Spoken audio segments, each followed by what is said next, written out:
friends. My name is Nikki, and I am the host of Source Clarity. Source Clarity is a way for us to align with the essence of who we really are, and who you are at your core is unconditional love. And so when we align with the essence of who we really are at our core, we begin to broadcast a frequency and a vibration that's more in alignment with that love, and the people, the experience, the things that we begin to attract in our life are now more in alignment with that love. So to attract a life of abundance, it is essential we align with the essence of self, because who you really are at your core is magnetic. Who you are at your core is brilliant. And today I want to focus in on one of the ways to harness a higher level of source clarity to align with the essence of who you really are, that unconditional love, to begin attracting the things that you're asking for, to begin overcoming the obstacles that may at times seem unovercomable in your life. Now, it's one thing to manifest something that you've always desired,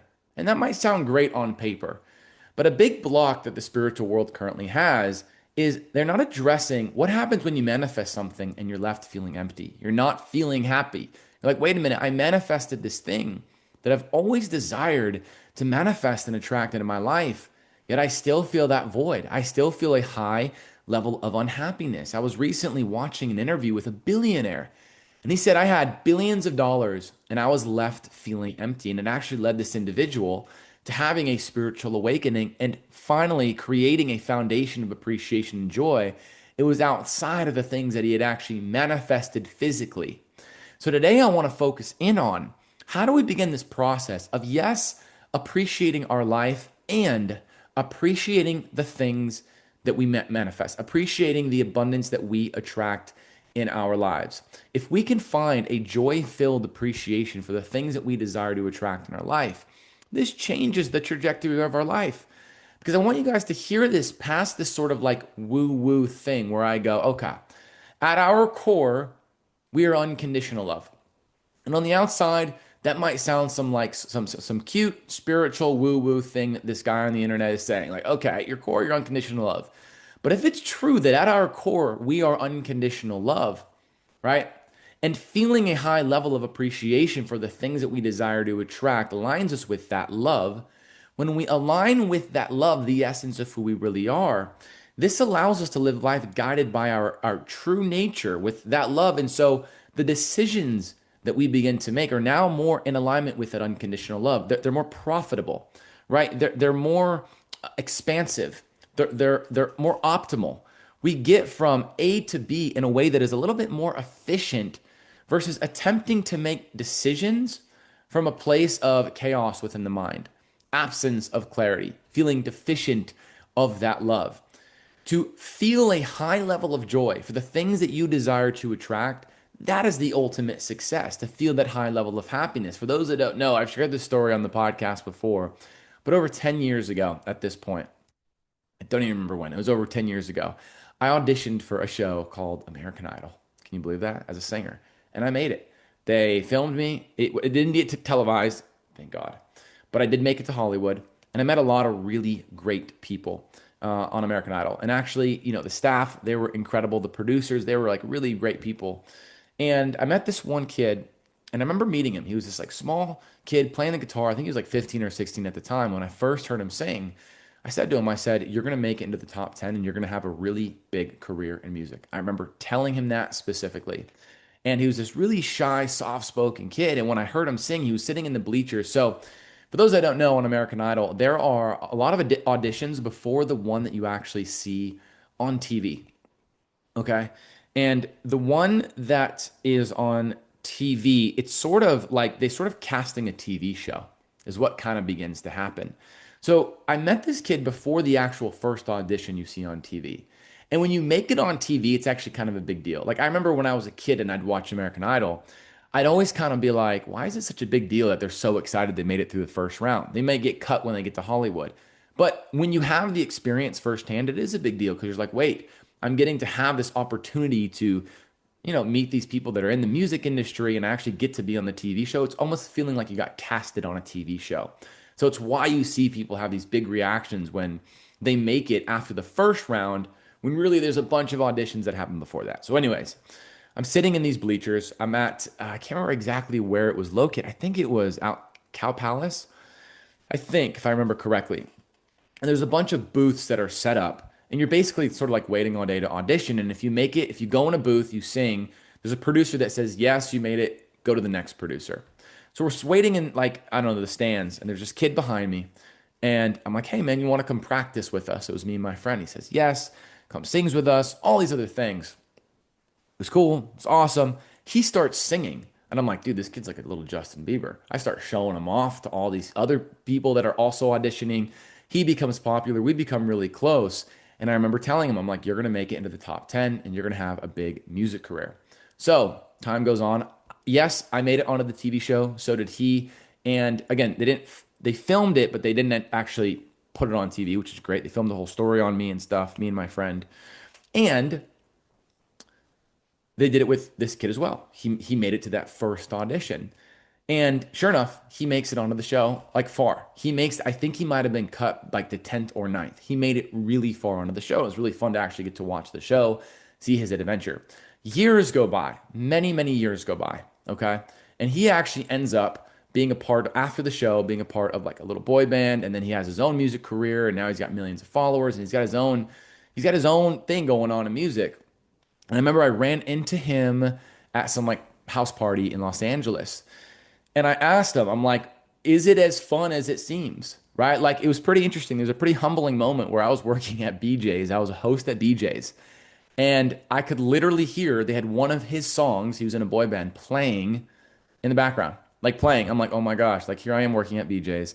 And this kid is off with this high level of success with his boy band and all these other things. And, at this point, I think I was just starting to develop my intuition. I hadn't started my business or anything like that. And I saw the bigger picture. I understood the bigger picture, but it was definitely a humbling moment. So then I ended up seeing him at a house party. And we were like so stoked to see each other because we hadn't seen each other in years. And I asked him, I'm like, is it actually fun? Are you actually having a good time? And he confessed a little bit to me. He's like, it's not what it seems. He said, first of all, the fun part of American Idol was what you were a part of, meaning it was fun. He goes after Hollywood, because we all traveled out to Los Angeles to go into Hollywood. He's like, it wasn't fun after that. He said it was so difficult, so hard.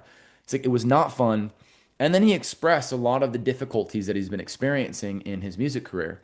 On the outside, he had all this abundance, he had all this joy, but him and some of his band members were suffering with a high level of their own inner adversity.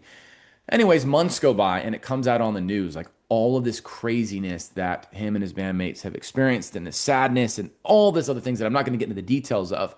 My point in sharing this story, on the outside, it might have seemed like he had this high level of success. But what he expressed to me is he wasn't feeling it. He wasn't feeling an appreciation for it. He had high level of anxiety when he was on the show and all these other things after the show. And I was sort of like blown away. It was like, wow. On the outside, it seems like he's been growing and expanding and all these other things. But he revealed to me that just isn't the case. And I had another friend that was on the show, and we had a mutual friend, and we saw each other at some other party. She said the same thing to me. She got third place in American Idol, and she had a big music career. She's like, I was so depressed, I can't even explain it to you. She goes, I don't even remember a lot of what happened when I was on that show because I was so depressed. She goes, on the outside, you'd think it was amazing because of the success and all these things. I'm sharing this with you guys because I think a lot of us, we have this ambitious aspect of our personality, which is great. We have this fire within us that has this pull to create something incredible in this world. But ultimately, that high level of success on the outside doesn't ultimately equal high level of success within the inside. And so in this episode, I want to share the ways to begin this process of cultivating a high level of appreciation and success within you so that you can sustain those things that you desire to attract, so that you can actually appreciate attracting those things that you desire to attract. The first thing to begin to realize in feeling a high level of appreciation and attracting your abundance is to realize there is a stream of joy and appreciation that resides within you. We talked about in the beginning of this. That's your core, your unconditional love. And as we progress on the adventure life has to offer, there are experiences that we have that cause us to feel out of alignment with that love, that cause us to see ourselves not for who we really are. We start to see ourselves through this lens of like an illusion, essentially. We don't see ourselves for who we really are, and it causes us to feel deficient in the love that we are at our core. And so this is the first thing to begin to understand is that a lot of the times we're going after the things we think we want because we think those things will allow us to feel higher levels of joy and a higher level of happiness. I remember the first time I attracted high level financial abundance within my business. I was struggling financially. I started to generate some money in the business, changing lives. Shout out the business. I'm having fun. But then all of a sudden, a little bit of like fear and all these other things. And I'm like, okay, what do I do? And I went into this meditative state and I reminded myself and I emotionally connected with this perspective. I went, wait a minute. If I had $1 million in my bank account, the neural pathways in my brain that are causing me to feel not abundant, that are causing me to feel insecure, doubtful, and things of that nature. Our favorite word in here, things of that nature. They wouldn't magically disappear. And I realized in the quantum realm, which I have access to, that abundance is there. It hasn't gone anywhere. And I have the capacity to feel a high level of appreciation for that now. So the first thing I want you guys to begin to understand and not just attracting abundance in your life, but to feel a high level of appreciation is that more is going to amplify your internal world. More abundance is going to amplify your internal imbalances. It'll amplify your joy. You'll feel a high level of joy as well, but it'll amplify your own imbalances.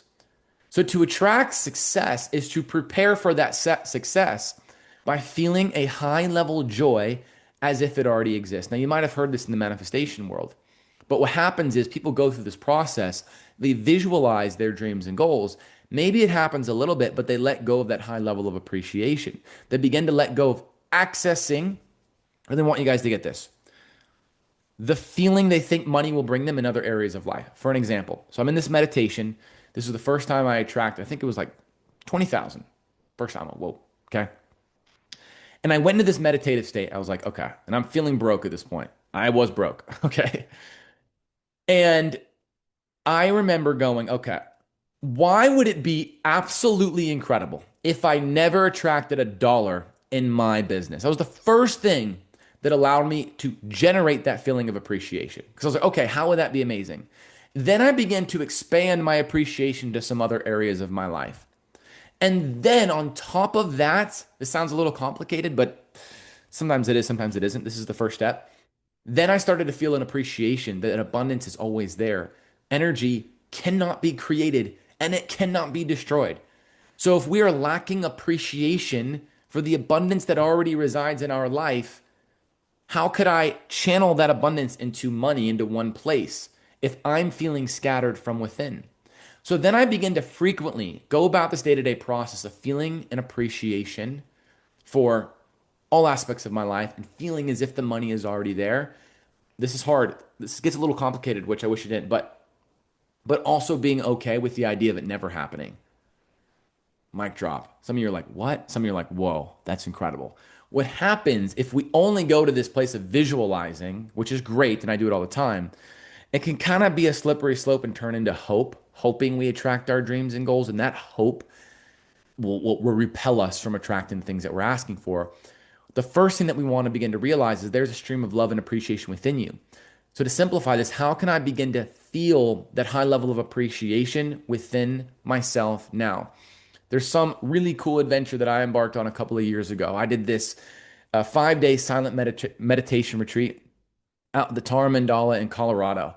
And basically, you go out into this cabin, out into the hills of Colorado, and it's beautiful. And you're out on your own. I had no phone. I brought a book that I had already read, and that's it. And a journal. I brought a journal as well. So you go out, they leave you out there, you don't see any humans, and it's a silent meditation retreat. Now you can do, it's not meditation retreat, it's just a, excuse me, I did a silent meditation retreat. That was 10 days.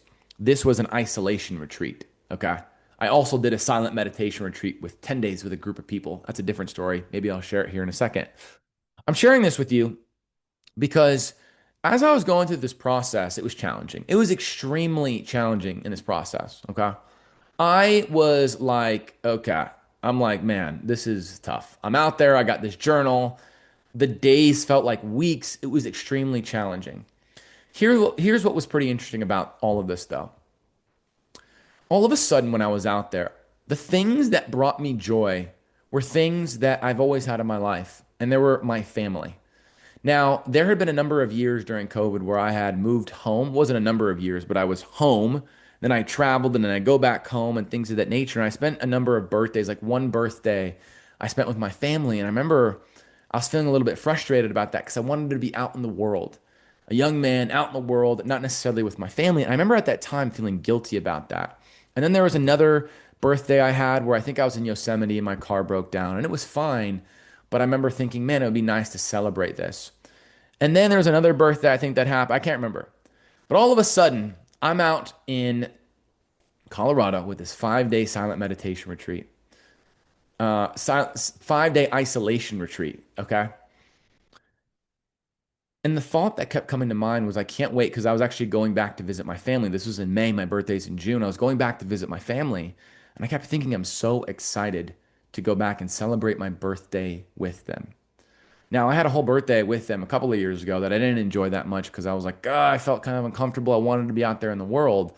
On paper, you might have thought the having birthday, feeling stuck with his family, who Nikki loves, but it was just a thought I had at that time, is the reason he's unhappy.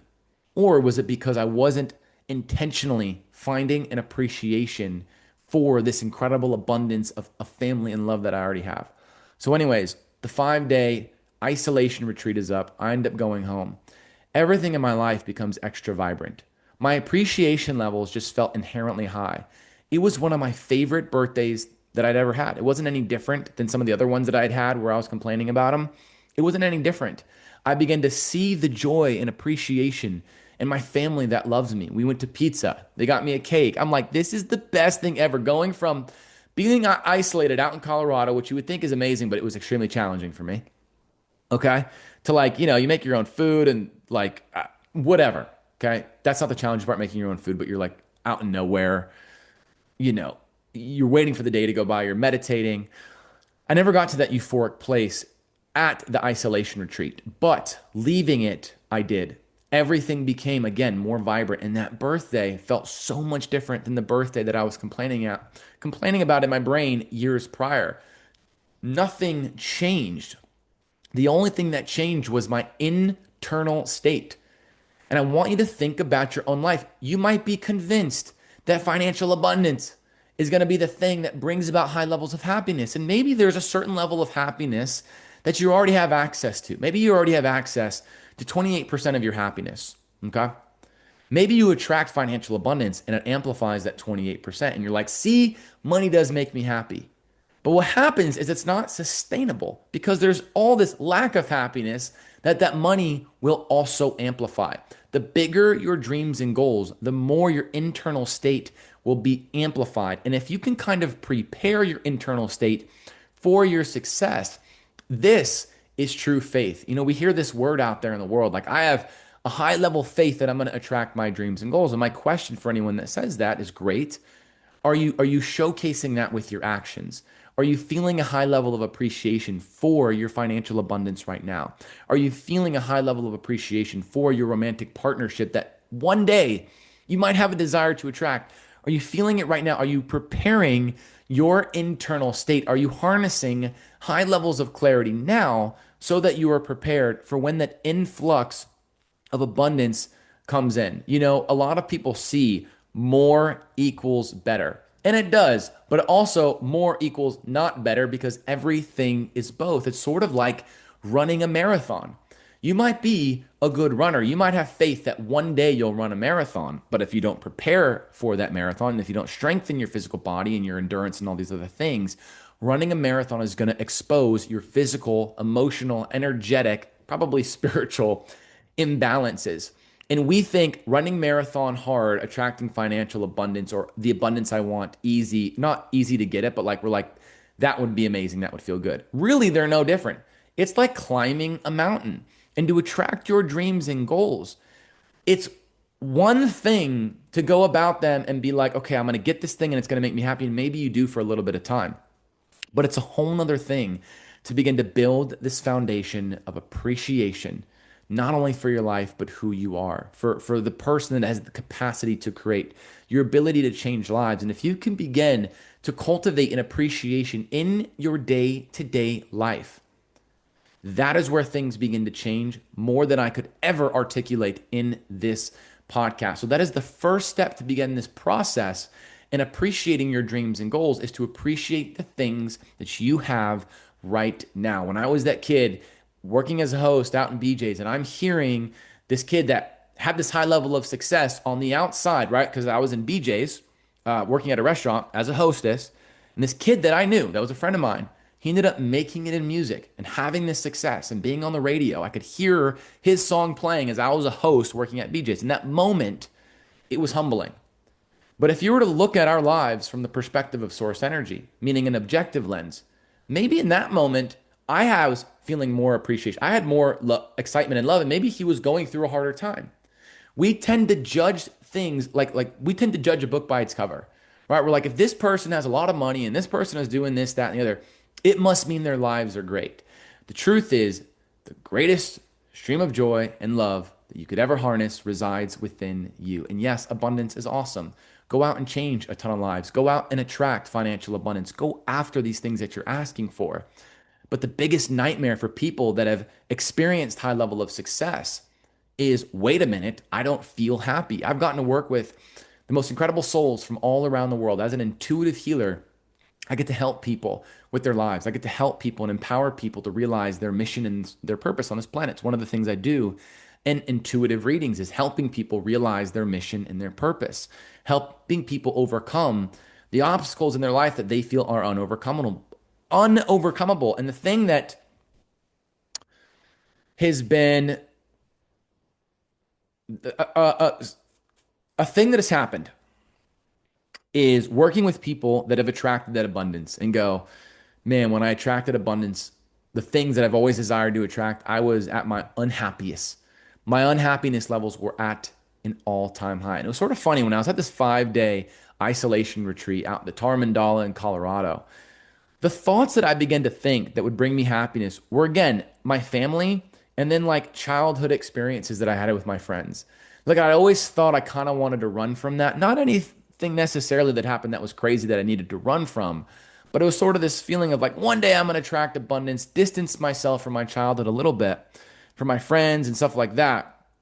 But I realized when I get to see my childhood friends, like when we like are somehow get to connect, I experience like the most amount of joy. And it might sound a little bit cliche, but if you cannot find a high level of appreciation now, those neural pathways aren't going to change, right? So appreciation, yes, it's something that's inherent within you, but because of the world, the way that the world is set up, the world doesn't have the techniques, the perspectives, did not at least, to teach us how to strengthen our relationship with our innate appreciation and joy, our connection with the present moment.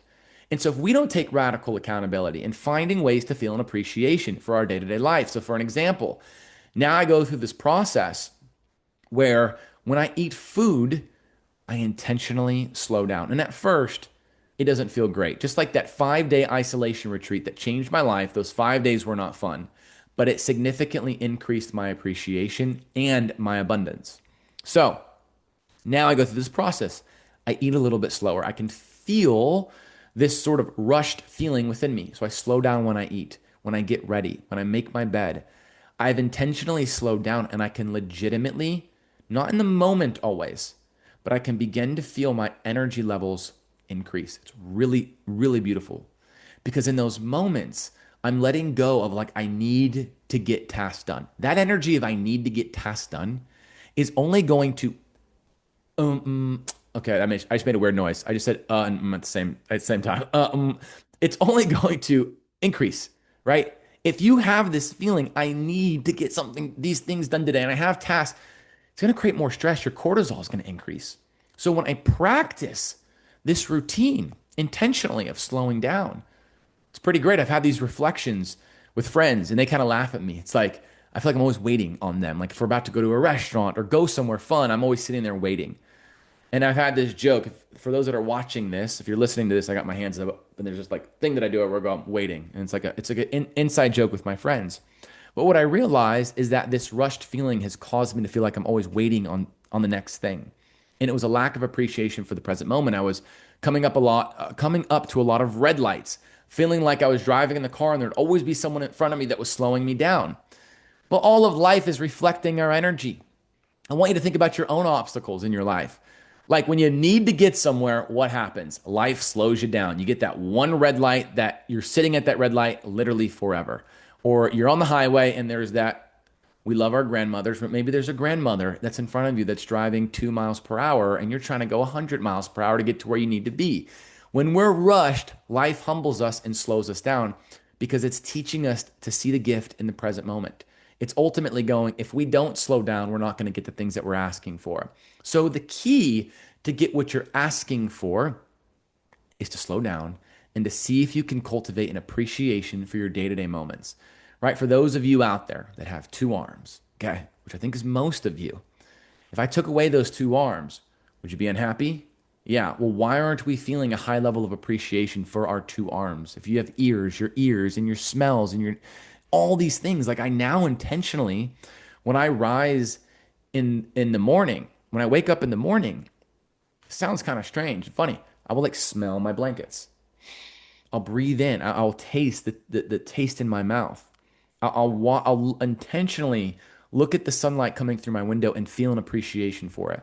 And what I have found is that my energy levels significantly increase. And what I have found in my own personal life and all the people that I get to work with as well that have integrated this technique is not only does your personal life, the quality of your personal life begins to increase, the abundance begins to flood in. You're like, oh my gosh, you begin to attract more abundance in your life. And that's the thing that most people miss. We all want to learn all these esoteric ideas about spirituality and our path and our mission and our purpose. When there is this high vibration technique, there's this advanced spiritual technique known as appreciation that most people on this planet have no level of mastery over. It's like, I got it. I got it. Gratitude's great. Appreciation is great. But have you actually intentionally, with your actions, taken the time to appreciate the things that might be currently causing a low level angst or annoyance in your life? Like your family, the ability to breathe, the ability to see, the ability to hear. I've shared a little bit about my sister on this podcast. I shared with her on the webinar the other day. I was sharing about my sister, and she's this incredible soul. She is my big sister. She's had over 30 cranial facial surgeries. According to my dad, to my mom, it's a different number. But regardless, she's had a lot of cranial facial surgeries, and she's a special needs girl. It's really interesting. You know, she, on the outside, you would think, man, this girl has a tough life. She's handicapped. She goes around in one of those electric chairs that she loves. On the outside, you would think, man, this girl's got it hard. If you know my sister, you know that she's one of the most well-adjusted, and I'm not just saying this as her little brother to sound cute with my special needs sister. No, no, legitimately. I want you guys to hear this. She loves the quality of her life, the stories that she has about the people that she interacts with. And one of our favorite things is when she goes, yeah, so-and-so was so funny. Let's call her Sally. She'll be talking to like Sally. And she's telling a whole story with this smile on her face about Sally. And we're like, great. And then the question we'll ask is, can Sally talk? You know, because she's a part of this special needs program or adult program that she goes to every day that she loves. She has all these friends. And I'll go, oh, I'll say, what did she say to you? She goes, nothing. I go, can she talk? She goes, no. She's in a wheelchair or whatever. She can't talk and she's got all these things. I'm like, well, how is she fun? Like, is get where I'm going with this? She's so tapped into joy and love. I kind of find it interesting with my sister. She's got like one foot, what we call the normie world. Like if you're not handicapped, special needs normie, and one foot in the special needs world. It's really interesting. And she's got this zest and this joy and this excitement for life that we all have access to. I remember growing up, we'd be brushing our teeth right before bed, and we'd be looking in that mirror, and I go, gosh, you're beautiful, huh, Jenny? She'd go, yep, and she's brushing her teeth. Or most people want to criticize themselves when they look in a mirror. I want you to think about your own life. How frequently are you letting go of this high frequency technique of appreciation for your day-to-day life, and you're looking in a mirror criticizing yourself? You're looking at your life and you're criticizing yourself. You're looking at your friends and your family and your obstacles, and you are criticizing yourself. But what if you could begin to build this strong foundation of appreciation within you so that when you attract your dreams and goals, you are prepared? There's this technique that I have for our advanced intuitives and the ones that are embarking on becoming entrepreneurs and teachers. I share with them, lean into the challenges life has to offer. Look for them because it'll expand your perspectives. It'll expand your things in life. And it's not to say that, life is always easy and things of that nature, and it's always easy to feel an appreciation. But if you can intentionally work on feeling an appreciation for your day-to-day life, not just thinking it, but feeling it, leaning into the challenges life has to offer, man, you will feel that high level of motivation in your life. It's like working out. There's two different relationships that you can have with working out. You can go, man, this sucks. I don't want to go. I hate this. And you work out and you're in a bad mood. Or you can begin to remind yourself that challenges, discipline is how you create more freedom. Challenges is how you create more joy. The challenge of that isolation retreat created more joy within my systems because I could begin to realize what it's like not to have my family around me, what it's like not to have the things that I have on a day to day basis. So if you can give yourself a little bit of leaning into challenge, it shows you absent of having your day to day things. When you work out and you're absent of comfort, now when you go about your day to day life and you're just sitting on the couch, you're feeling an appreciation for the goddamn couch, right? Because you're like, wow, working out was difficult. And so the part two to this episode that I want you guys to get from this, part one is to intentionally feel an appreciation for your life, for who you are, and the things that you desire to manifest.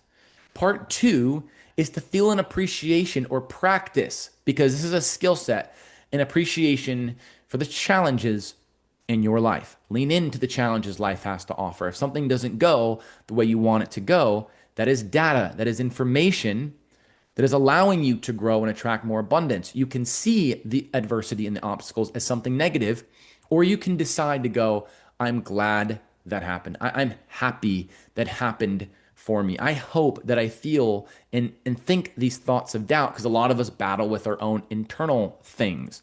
I hope they show up within the mind because I'm going to grow and I'm going to combat those thoughts with appreciation. Or I'm going to feel them and get them out of the body and then go to appreciation. Your natural vibration is high. Appreciation brings you back to that natural vibration. To attract a life that feels fulfilling alongside your abundance requires practicing this muscle. If you can feel an appreciation for your bedroom blanket, for the plants that are in your bedroom like myself, okay? For the sunlight that comes through the window, do you think you're going to have a high level of appreciation for when you attract the abundance in your career, your love life, so on and so forth? I know people that have attracted their dream relationship and it falls apart because they have not created this foundation of appreciation within themselves. And relationships are highly reflective, right? More is going to amplify your internal state. So you might have 32% happiness that you've created. That relationship's going to reflect that 70% unhappiness. You might get that 30% on the front half of that relationship. More amplifies your internal state, the positive and what we could perceive, not actually, as negative. So if you can begin to find ways to, as often as possible, harness high levels of clarity and appreciation in your day-to-day life. Now, again, it's a little bit tricky. This is nuance because on the outside, it's like, okay, great. This guy is saying to feel an appreciation alongside the abundance is to feel an appreciation on my day-to-day life. On the outside, you're like, okay, that sounds great. But how does this become a little bit of a slippery slope? Okay. It can become a little bit of a slippery slope when you are intentionally attempting to feel an appreciation, but you're not actually feeling it. Then it becomes a negative because you're suppressing your imbalances. So this is a process that takes a little bit of time. How can I begin to feel this appreciation? For me, sometimes I have to meditate and I'm not feeling an appreciation for like 8 minutes. And all of a sudden I get up from my meditation and I practice slowing down. And then somewhere in my day, I end up feeling it, right? Somewhere in my day, I'm like, got it. This is what I did. So this is a practice. It requires integration. It requires an action, Not just to, oh, I feel grateful for my family. Some of us rely on the fact that we know we're grateful for our family, for our friends, for the roof over our head, for our water, but we don't actually feel it because we're sort of reliant on this knowing that, yeah, deep down I'm grateful, so it doesn't really matter. But if you want more, okay, if you want a higher quality relationship, it's going to require you to feel a high level of appreciation for your relationships now. Now, some of you are listening to this are single. Okay. So, how can you begin to feel grateful for the romance that's currently in your life as often as possible? Right? How can you begin to maybe put your headphones on, go on a walk, and romanticize your life a little bit as often as possible? The people that are currently in your life. I always put it this way. Imagine that the universe is like a person. And if that person gave you an orange and you looked at that orange and you're like, "Ah, this isn't enough. I don't like this orange. This sucks." Right? Do you think that person would want to give you another orange? They'd be like, "Sorry, I did not mean to offend you." The universe is no different. So many of us are thinking on a day-to-day basis. We look in the mirror and we go, "Ugh, my face. Ugh." Right? Well, your body's going to respond to that. It's going to go, okay, something's wrong. Your cortisol is going to increase and it's going to reflect physically. A lot of us are looking at the bank account and going, ugh, God, I can't stand the money that's in there because maybe it's only a couple of dollars. Maybe on the outside, you have every right to complain. But the universe is going, got it. They don't want money. Okay. But what if you can begin to practice feeling appreciation for all the money around you? Maybe you have $20 in your bank account. Maybe you're in debt, but you have an iPhone, you have a car, you have clothing. That's money. You have food that you can eat. Maybe you're struggling to make money. Maybe you're going, wait, this is allowing me to have the endurance that it's required to have and having millions of dollars. Perfect. I love that I'm experiencing this. Maybe you're meant to create a multi-billion-dollar empire and your higher self created your life so that you would experience struggle at this one point in your life. And if you experience high level appreciation for the struggle now, it won't bother you when you're an entrepreneur and you have all these problems and whatever it may be, because that can come with being an entrepreneur and creating high level of success, right? So everything in our lives is a gift. Everything in our lives is happening for us. Everything in our lives is bringing us closer to what we're asking for, our mission and our purpose. The thing that takes us out of alignment with that mission and that purpose is we let go of seeing the perfection in things and finding a high level of appreciation in things, in life, in the adversity, in the challenge. So for you guys, the takeaway from this is to ask yourself this question: how can I begin to feel a high level of appreciation in my life as often as possible? And that includes the challenges. Maybe you're intuitively pulled to go on walks in the morning, but you don't feel like it. Remind yourself, go, I want to just do this, and I'm going to be appreciative of it. Even though maybe it's hard to connect with right now, eventually I'll feel it. Okay. How can you begin to feel an appreciation for your emotions? I've gotten to work with people again from all around the world and give them intuitive guidance. And some sessions that I've had is like, hey, your higher self is pulling you to feel an appreciation for your emotions, for your anger, for your sadness, meaning your internal state wants you to look at that like a consciousness and to begin to feel a high level of appreciation for your internal state, a high level of appreciation for these aspects of the self that you've been denying, that you have been resisting. I remember when I was in the 6th grade, I was in art class, and the art teacher, she was a little bit cranky. Everyone kind of gave her a hard time for that. But I remember thinking, this woman's cranky, but she's a damn good art teacher. And I loved art class because it allowed me to slow down, and I began to find an appreciation, wasn't right away, for each brush stroke, each time I created something new. And I began to connect with friends in art class. And I still think about that art class to this day. And I remember asking myself the question, why? Why did I have a high level of appreciation for this art class? Well, because I got to slow down.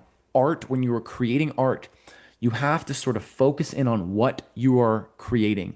And in those moments, you are tapped into the highest expression of who you really are. Art requires messy, aligned action. She would teach us these techniques of, if you make a mistake, don't erase it. Turn it into something beautiful. And at first, I had a hard time with that. I don't think we were allowed to have erasers on the back of our pencils, right? And at first, I had a hard time with that. But she showed us And the more that we would make mistakes, we wouldn't see them as mistakes. We would turn it into something beautiful. And I made some of my favorite projects in this art class with this woman. A lot of people thought she was cranky, but what she would teach, it was like really great perspectives that I still carry with me to this day. And I had friends in that class. And I remember that was one of the first times I got a huge case of the giggles. Me and my friend got in trouble with the art teacher, and we both got sent outside, and she was trying to talk to us seriously, and we got a case of the giggles. And it's like one of my favorite memories, right? Having the case of the giggles. You're not supposed to laugh in a serious setting, and you get this case of the giggles, you know? And then when I was in high school, I have this other great memory where I was in art class again, and my brother, who was 2 grades above me, we got to be in art class together, and we had the best time.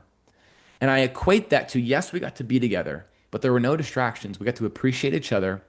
And art helped us facilitate that feeling of appreciation by slowing down, because you really get to find an appreciation for the colors, what you're putting down.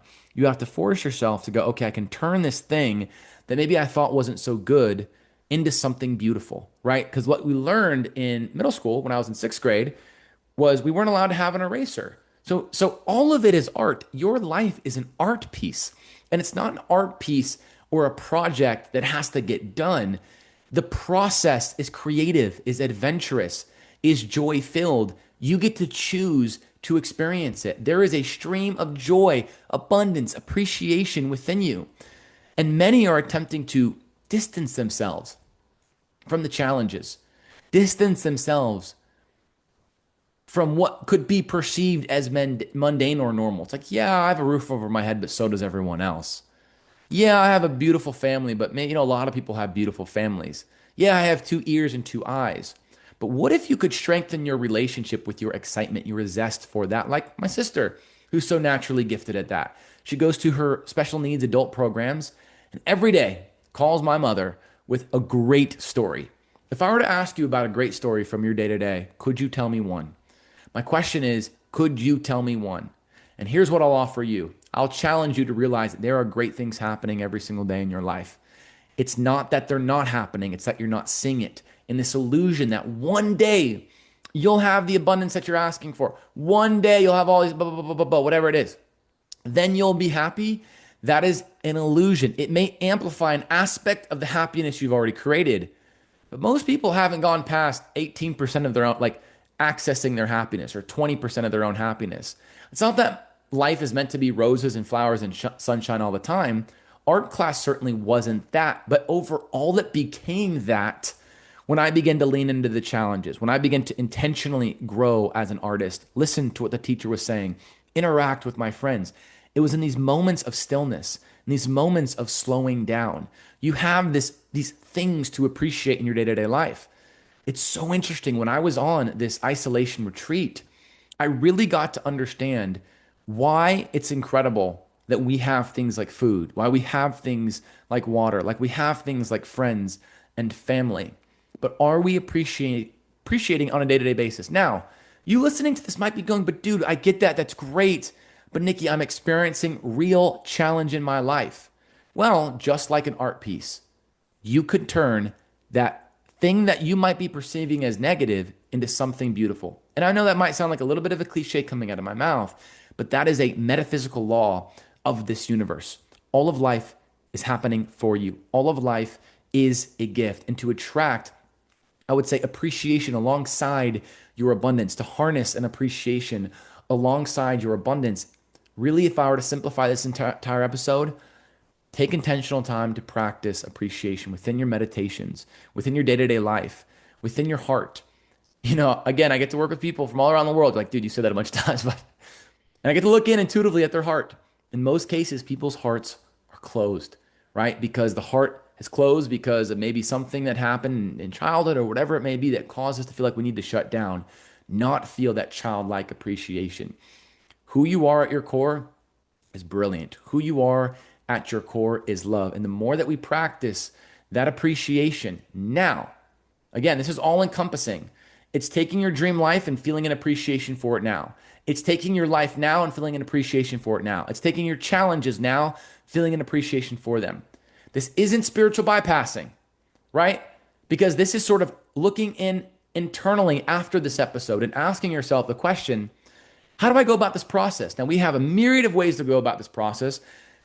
If we gave all of them all at once, it wouldn't matter because you wouldn't implement them because it'd be way too much. I want you to start with looking internally. I want you to start with going, how can I begin to feel an appreciation? And maybe you leave this episode, you go about your day-to-day life, you attempt to integrate this high frequency technique of appreciation, and you're not feeling it. You're like, I'm attempting to do it. Maybe you do the best of your ability, and for 30 seconds tomorrow you feel it. Great. Run with that. The next day, see if you can get to 40 seconds feeling it. Then see if you can get to 1 minute and feeling it and expand on that. Again, many people will spiritual bypass and think positive thoughts. This is not what I'm saying. We're really exploring the nuance that spirituality has to offer here. We're really exploring the nuance that appreciation has to offer. And it's seeing if you can, at a heart level, feel an appreciation. It could be for a color, could be for your friends, it could be for your physical form. It might be challenging at first. I just got to work with an incredible one-on-one client, and the thing that I was sharing with them, which I'm going to share with you, the physical body is addicted to negative emotion. It's addicted to it because technically your life of chaos has kept you alive and safe. And so the ego is like, we need to keep this going because technically you're alive and safe. When I began to realize that the body is addicted to negative emotion, I let go of taking it personal, that I wasn't inherently feeling appreciative. I began to I was like, I'd wake up in the morning, I wouldn't be feeling that high level of appreciation. And I kind of started to take that personal, like, man, I've done so much internal work. Why aren't I feeling good? But then I realized the body is addicted to negative emotion. This isn't something I have to take personal. I just have to intentionally practice slowing down, right? When we're on social media and we have easy access to that dopamine, what do you think our day-to-day lives are going to be? Do you think we're going to be appreciative of sitting on the couch? Do you think we're going to be appreciative of our interactions with people? No, because they don't give us that instant dopamine. But when you lean into the challenges, strengthen that appreciation muscle, okay? You do things like you work out, you look forward to the hard things. You're going to be appreciative when you sit on your couch, when you have your interactions with your family and your friends. I'll never forget when I first had that birthday party after my isolation retreat, and I had the cake and I had the pizza, and I legitimately could feel a joy for my chewing. Like a joy for my chewing, a joy for the presence of my family. How blessed am I? Again, this is not to spiritual bypass. This is something to play with. So I say this, don't take my word for this. Don't take my word for it. Play with this. Go about your day-to-day life. See if you can begin to integrate, even to the smallest degree, and see what begins to shift. See if you can identify all the moments that you let go of finding appreciation, and see if you can, see if you can correlate it to some of the obstacles in your life. For me, I was attracting a lot of red lights, stop lights. It's like, God, every corner I turn when I drive through town, I'm attracting a red light, right? Anytime I was going somewhere with friends, I was always waiting on them. I realized this was simply reflecting my internal state where I felt rushed, where I wasn't appreciating the present moment. So at red lights, I started to appreciate the red light, and I could feel my internal self going, like, rushed, like, don't appreciate this. But I kept practicing, and that muscle began to grow and expand. Here is the thing. You are wonderful. You are incredible. And we have really exciting news, okay? We host something out in Austin, Texas right now called Saturday Service. It's our church-like, in-person community gathering experience. We focus in on ways to harness high levels of that source clarity. Now, we are recording the audio so far. We'll probably do video as well. But we are recording Saturday Service. And the first, let me see, because I'm recording this now. Let me see. Okay. The first episode, we'll call it, we're basically, we've created a podcast for Saturday Service. So you can listen to Saturday Service now. It's out now. Okay. We'll put all that information in the show notes if you want to listen to our last Saturday Service. A lot of the times, how this is going to work is that the podcast and Saturday Service, and if this changes, I'll let all of you know, it's going to be the same topic, completely different information, completely different approaches, stories, and things of that nature. So that'll be really cool. That'll be really fun. And if you guys want to take all this information to the next level, you can look in the show notes. Now, if the first episode is not totally in accordance with this episode, no, I think it should be. I think it should be. Yeah, because we're going to put out, okay, hey, I'm here. I'm like trying to figure all this out in my head. You guys are wonderful. Thank you for listening to this episode. You can listen to Saturday service in the show notes. And yeah, I'm so excited. So you guys will hear more information on this. It should be in the show notes now. Alrighty, friends, thank you so much for listening and or watching this episode of Source Clarity Podcast. You are incredible. Stay awesome and authentic. Peace.